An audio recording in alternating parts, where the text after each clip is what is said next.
Muy bien, vamos a pasar a otro tema. ¿Por qué? Porque se presenta una historieta contra la violencia a menores. Y esto es importantísimo porque, obvio, en los últimos días hemos conocido cifras terribles de violencia sexual contra niñas. Así que vamos a conversar con Gladys Villahuerta. Ella es coordinadora de Católicas por el Derecho a Decidir, para que nos cuente en qué consiste esta historieta. Buenos días, señora Villahuerta, bienvenida. Hola, ¿qué tal? Buenos días, Carla, buenos días, Perla, y buenos días a los televidentes del Canal 7. Sí, desde Católicas por el Derecho a Decidir, desde el año pasado que participamos en la 24 edición de la Feria del Libro Internacional, presentamos una campaña que tenemos que se llama Todas Somos Mariana, en la cual suscitó mucho interés de padres, docentes y cuidadores, porque estábamos tratando un tema muy crudo que es la violencia sexual en las niñas.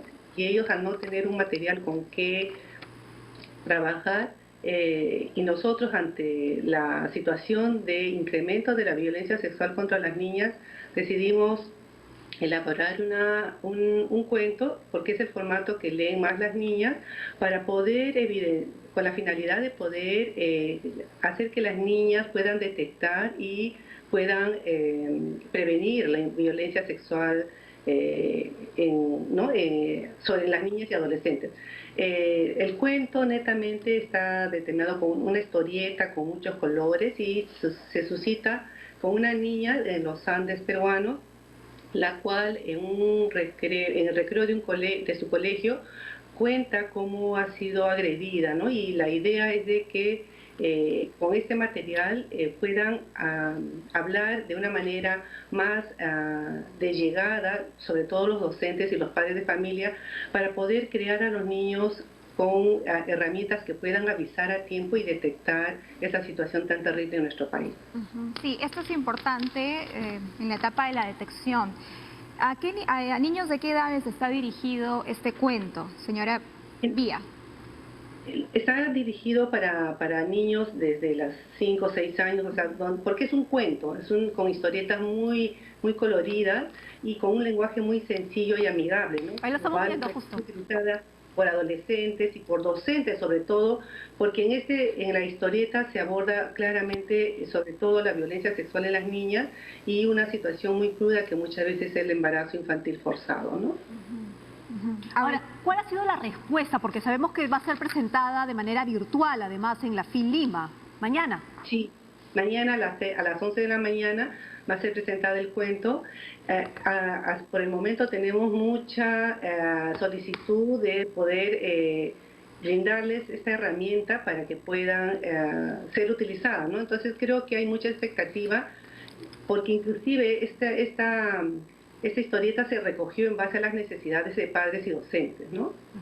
Ahora, ¿cómo hacer para que esta historia llegue mucho mejor a las niñas, niños y adolescentes, teniendo en cuenta que los agresores sexuales en su mayoría se encuentran en el entorno familiar más cercano? Estamos hablando de tíos, abuelas, abuelos, padres en algunos casos, y esta es quizá la parte más cruel de las historias de niñas o niños o adolescentes que han sido abusados sexualmente. El rompimiento de esa figura de idealización o de cariño para hacer una transformación interna y llegar a la conclusión de que quien te ama no te lastima. Definitivamente, la idea está narrada justamente con un agresor cercano a la niña, que en este caso es un amigo de la familia. Entonces sí, pues teniendo en cuenta que los agresores y los violadores de las niñas sobre todo están en el entorno cercano, la idea es utilizar esta herramienta para que podamos determinar en los niños confianza, criarlos con amor y sobre todo determinando el creerles a ellos lo que nos dicen, ¿no? Entonces la idea es de que con este cuento se pueda hablar de una manera, y los niños también puedan aprender a determinar que nadie puede tocar su cuerpo, ¿no? Ni así sea el familiar más cercano, de una manera no adecuada, ¿no? Entonces creo que es importante determinar, sí, esas situaciones de violencia, de acoso sexual en las niñas está en el entorno cercano. Todo, por lo tanto, es enseñarles a través del cuento también a protegerlos, a criarlos en amor y también determinando no la desconfianza total en los adultos, pero determinando que hay señales claras de violencia hacia ellas, ¿no? Hablemos de cifras, por favor. 67.712 casos de violencia familiar y abuso sexual atendidos por la línea 100 durante los primeros 107 días de la cuarentena por el COVID-19. Del total de denuncias, 17.000 correspondieron a episodios de violencia y abuso sexual contra niños, niñas y adolescentes. Y de estas, para poder determinar cifras terribles, 513 determinaron violencia sexual solo en niñas. En este episodio de la pandemia, ¿no? O sea, del confinamiento. Y eso es más o menos hasta fines de junio. Entonces, significa que la violencia se sigue dando, es estructural, tenemos que empezar a cambiar una serie de conductas, no callar la situación de la violencia, sobre todo en las familias, cuando se da esta situación, muchas veces callamos, ¿no? La idea es de que las niñas justamente con esta historieta determinen hablar sobre esto, porque son situaciones no gratas para ellas, ¿no? Que aprendan también a reconocer, porque muchas veces se naturalizan esta situación. Gladys, estas cifras, estos 513 casos de violación a menores de 14 años, ¿son a nivel nacional? Es decir, porque, claro, tendemos mucho a la centralización y digamos, por cultura a veces al interior de nuestro país se percibe la violencia de manera distinta, sistematizada. Definitivamente, son cifras a nivel nacional, pero recordemos que solo son las que se denuncian y solo se denuncian el 5%.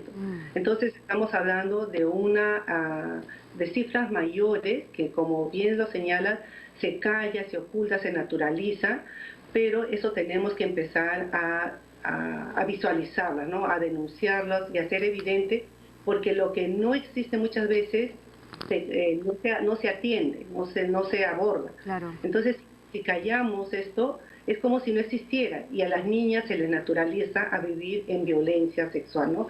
Y como si fuese procesos naturales, hasta que se dan cuenta de que eso no es natural, que lastimaron sus vidas, sus proyectos de vida y sobre todo su salud, ¿no? Entonces yo creo que es importante que esto se pueda hablar de una manera abierta, de que las niñas reconozcan signos y señales de alarma ante situaciones que puedan estar ellas en peligro. Como le decía, no es crear desconfianza en todo el entorno, es crearlas en amor, en cuidado, en comunicación, para que pueda, y sobre todo, creer a las niñas, creer en los niños, porque ellos hablan abordan y expresan lo que viene sucediendo, y muchas veces los adultos somos los que no prestamos atención debida a estas señales. O no queremos eso, no queremos creerles, no queremos darle validez a sus palabras. Me quedo con esto último. Lo que no existe no se aborda, no se trata, no se sana, y es necesario que los niños y niñas que han pasado por un proceso tan difícil como es un abuso sexual, más aún si es intrafamiliar,